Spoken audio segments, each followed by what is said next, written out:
Again. That's a catchy little tune. Yes. I can let you know later. That's one thing I do when I try to find, I love creating talks because my favorite part is finding the music. Because I have a lot of music, yet sometimes it doesn't quite fit. And then I go on iTunes or I go to the internet and I put in different words, and it's amazing what comes up. That one came up, and I just like the beat and everything about it, and about living, you know, living your dream, living a passionate life. And the title of my talk today is Courageously Living a Fearless, Free, and Passionate Life. And sometimes that's not easy.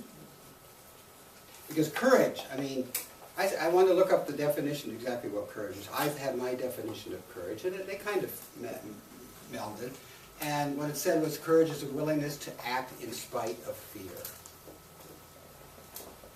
And there are so many times in this life and today where fear is used to, I want to say, I guess, control the masses, control different individuals that you want to control. And fear is just, you know, so strong. And to have that courage, that will to step up and move beyond that, even though there is that fear. Because there's the fear of the unknown is probably one of the greatest things, you know, that we can step into. Because I've stepped into different things in my life, and I knew it was going to be different, and you know, it's kind of scary. But once you step into it, and you get comfortable there, it's not that scary anymore. And then fearlessness, you know, to move beyond that fear, to take ourselves and move beyond that. And one of the biggest things is that I read was that our life has been, is, and always will be a work in progress. I mean, every moment of the day, you're different. I'm different. Because our thoughts change, our situations change, people in our lives change, our jobs, everything changes. So it's moving, and we're moving forward, hopefully. Sometimes, you know, the whole thing, you know, 2 steps forward and 3 back, but as long as you're still making that forward motion, it's the idea that we're a work in progress. So we're always here at choice to do different things. For instance, if we're in a relationship that's not working, we have that choice, and that's takes courage to move out of that. Particularly if it's an abusive relationship sometimes, because the fear of moving out of that there'll be more abuse or more pain than staying in it, because you know you're comfortable in that. You may not like it, but it's familiar. I don't want to say comfortable. Comfortable to me is not a good word for that, but it's familiar. And the fear of going out. I remember my stepfather was an abusive alcoholic. And at one point, when she finally had the courage to actually leave after many, many years, she said it was out of the fear that she stayed. She stayed because of the fear. She didn't know where she would go with all of us kids. And I remember times when they'd be fighting, and we'd pack up the car.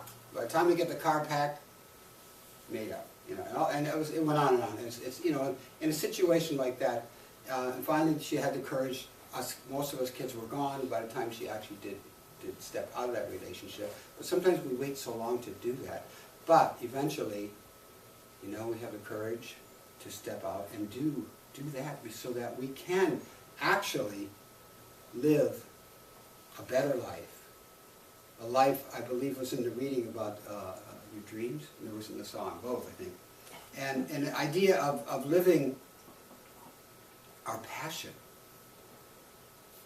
That's one of the things I think is so so sad when people don't do that. That they have this passion deep within themselves, that they want to do something, they want to get out there and, say, be a creator of something, like clothing, for instance, or food, or I mean, and they have this, you know, it's just so hard to do that. But we are, you know, we are creators.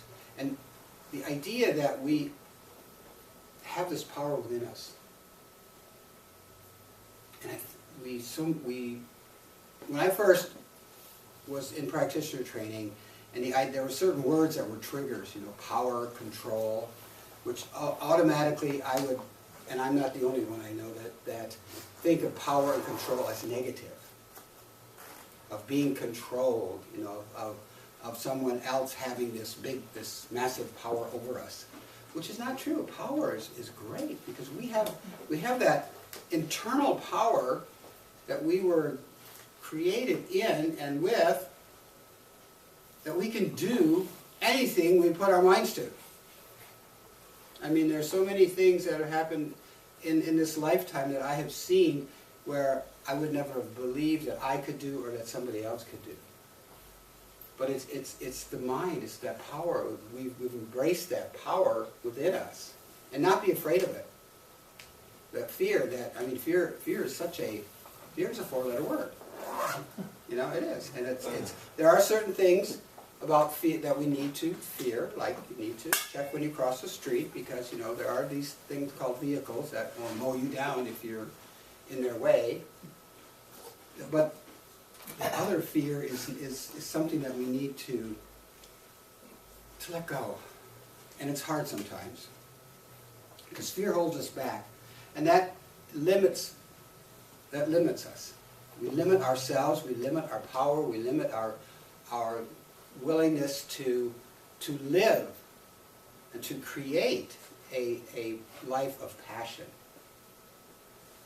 And just like I've come to believe that the reason we're here on this earth, or I'm here, I know, and I believe most people are, is to learn and to love. And most of all, to learn to love. And it's not that intimate sexual love. That's good too. But it's that deeper love. It's that divine love. That love for humanity, that love for each other on a level that is so intense. That is so beautiful. And the best thing I can relate to that is when in a meditation I had in the Temple of Isis when I was in Egypt, the feeling I got there, and that was the first time in my life that I felt that I was being held in the arms of that divine love in that moment. And it was an unbelievable experience. And I believe that we can experience that anywhere we're at. I thought I had to be there to do it, but that's not true. I was just ready, and I just happened to be there in that moment. And I think if we get to that moment in our lives, when we want to have that passionate life, to do things in our life that we're passionate about. You were saying about that library. And that was how long ago? And it's still going, and you haven't lost faith, you haven't lost hope, and you know it'll come to be. Sometimes it takes these things take a little time to get going, or to completion. I know somebody in my life that loves this as a great beginner of things, and great ideas and stuff, but sometimes, you know. And I sometimes don't have the great ideas, but I like to see things completed. It's a thing that, so we work very well together. You know, you got the person with the ideas and the starter, and then you got the closer. Ah, there we go, the closer. Ah, that was good.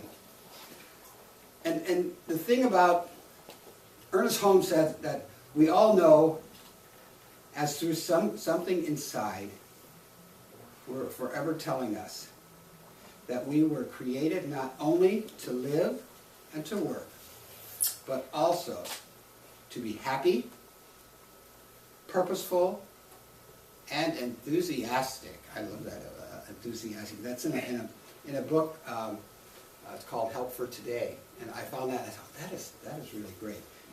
To be happy, purposeful, and enthusiastic. I think the enthusiastic, I love it. That kind of tickles me, because to be enthusiastic about something, and I love it when I get or somebody gets an idea, or there's a project, and it's like, oh, and then the wheels start turning. And they say that's what keeps the mind fresh, and keeps it from slipping maybe toward the dementia, and there's the other word. Yeah, that word, yes. To keep the mind active. And so by keeping, and we want to feel purposeful, we want to feel useful. And the thing about that power that we have, that we sometimes step away from, or we don't want to own, is that we are stifling ourselves. We're holding ourselves back from something, from the greater good. Now, there's so many movies, so many heroes that had to go through all these different steps in order to believe that they had the power. And one, for instance, is in the movie The Matrix. The main character, Neo, he did not believe that he was the, quote-unquote, savior of the world. But eventually he came to it. And then you look like Moses. Look at what he did,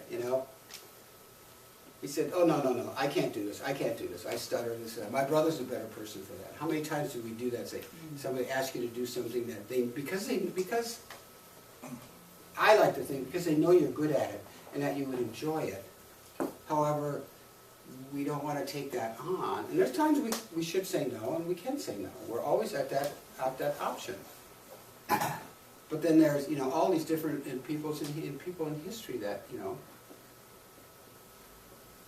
they eventually had to, accept it and embrace that their power, their intelligence, their whatever they had, they stepped in and they were courageous because they stepped out. Okay, the first man on the moon, the first astronaut, all these different, I don't think they woke up one morning and say, I'm going to do this. Something had to be within themselves to embrace that power and that passion within them to start on the path to be who they are.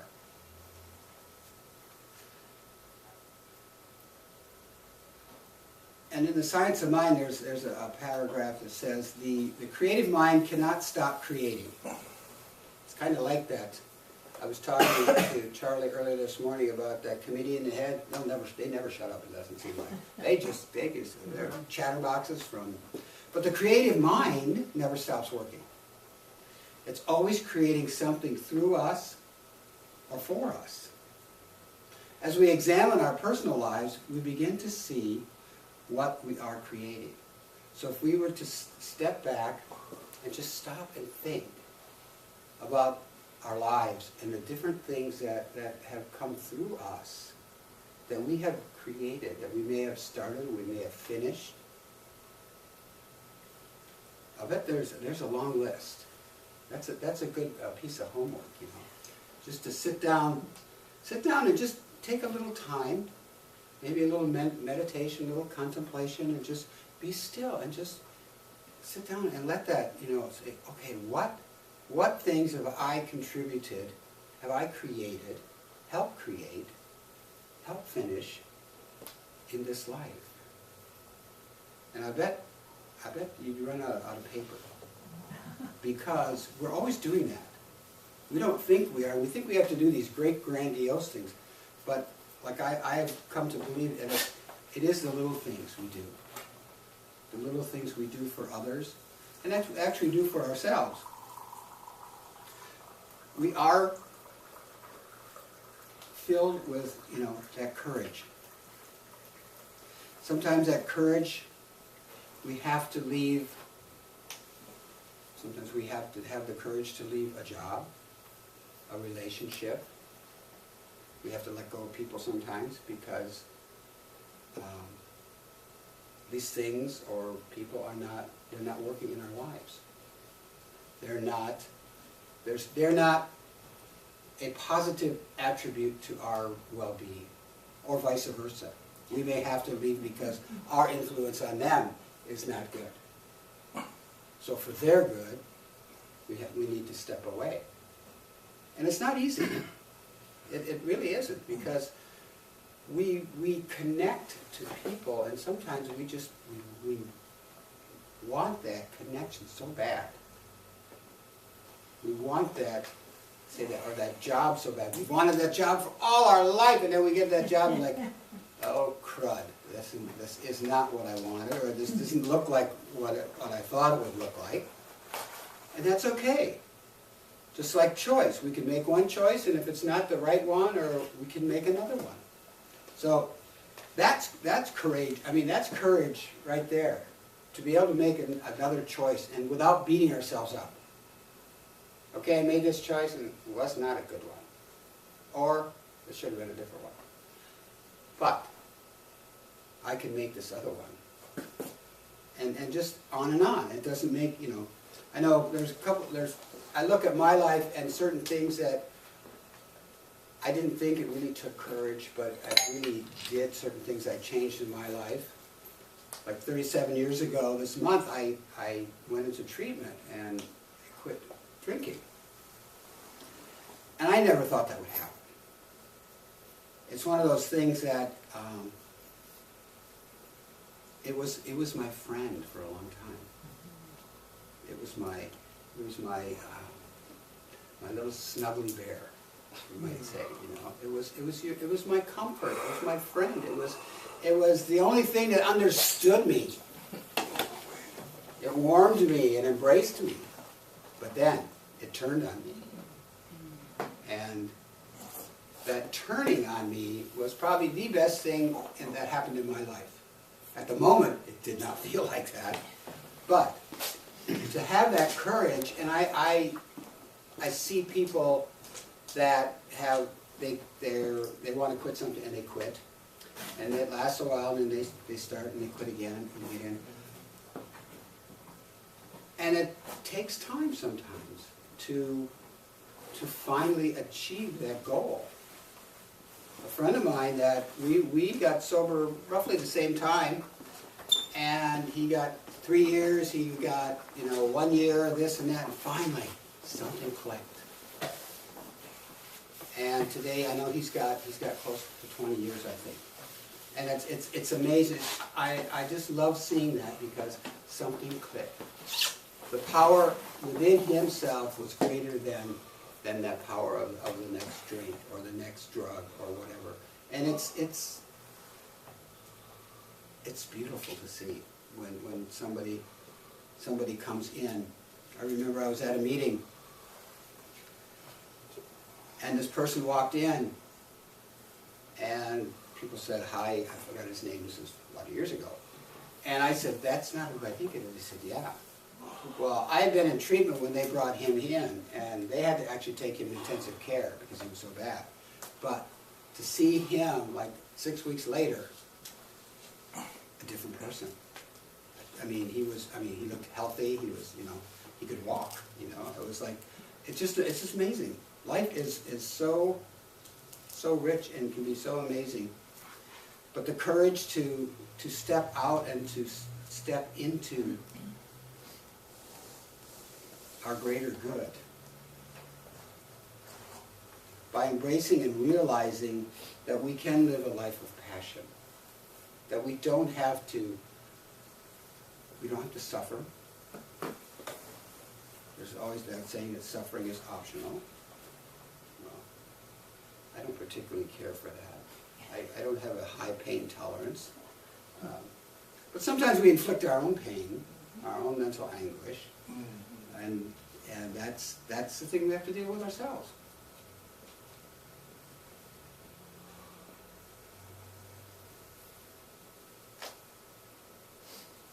And this other quote here is by living courageous, fearless lives, we open the wave of passion within that brings forth fresh new ideas and opportunities.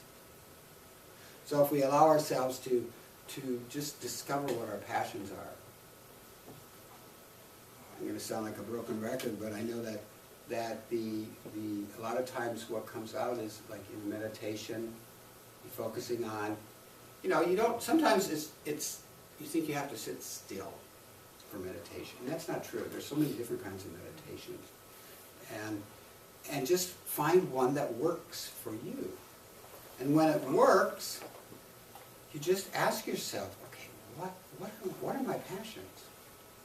What do I love to do?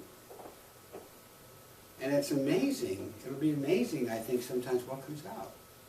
And sometimes you have to ask them for a little clarification. You have to say, okay, I need a little more information on this. Because when I meditate and stuff, a lot of times I get words. Some people get colors. Some people get, visual. And sometimes we need a little more information. And that's okay to ask. I mean, that's one thing in this life, we can ask for anything we want, anything we need. And that can be our first step to a life of passion, of living it courageously and fearlessly, without fear. Stepping into the powerful, passionate presence that we are. Each of us are. We were created in that power and that passion and in that love. And I believe that we are meant to experience that on this earth.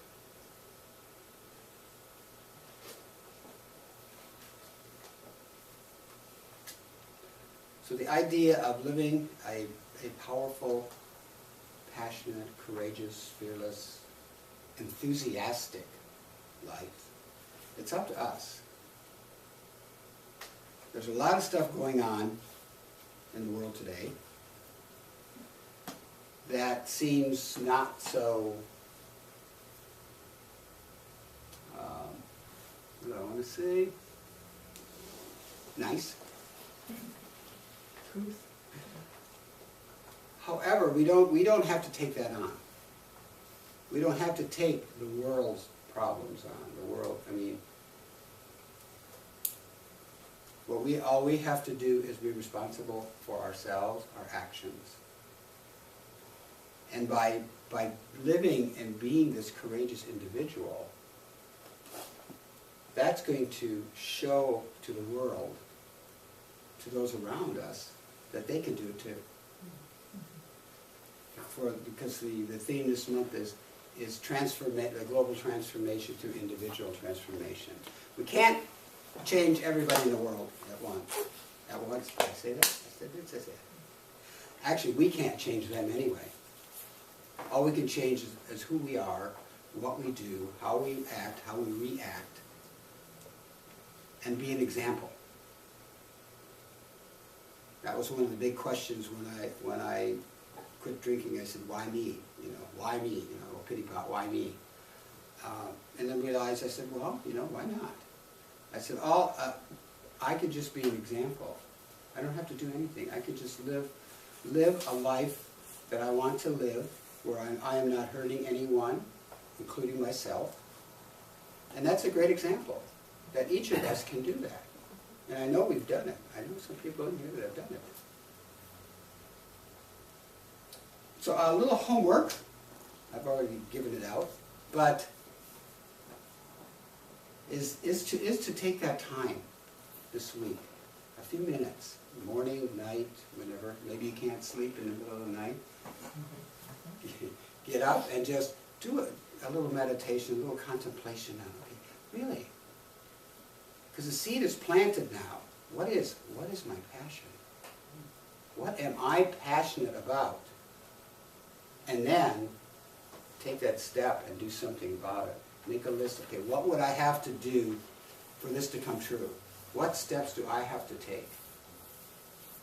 Because if I, like we say, treat and move our feet, you know, you can want something really bad, you can do prayer after prayer, but sometimes you have to take that little first step, and then the second, to make that happen. And so that's your assignment for the week, if you choose to accept it. And so it is. So it is.